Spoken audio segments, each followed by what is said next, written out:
Gopal નમકીનના ગોડાઉનમાંથી English દારૂના જથ્થા સાથે લોકલ ક્રાઇમ બ્રાન્ચના કાફલાએ 4 ઇસમોને ઝડપી લીધા હતા.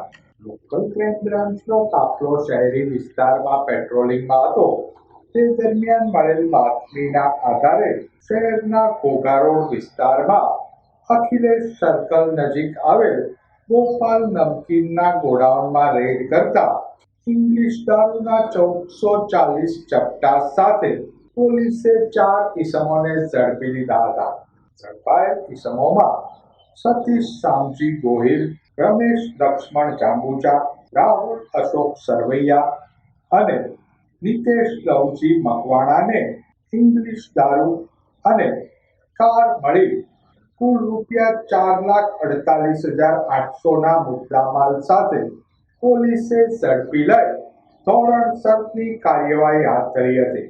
ઝડપાયેલા શખ્સોની પૂછપરછમાં પુખ્ત દારૂનો જથ્થો હરેશ ઉર્ફે ભૈલુ ધનજી બારૈયાએ મંગાવ્યો હોવાની કબૂલાત આપતા પોલીસે હરેશ ઉર્ફે ભૈલુ બારૈયાને ઝડપી લેવા તજવીજ હાથ ધરી હતી.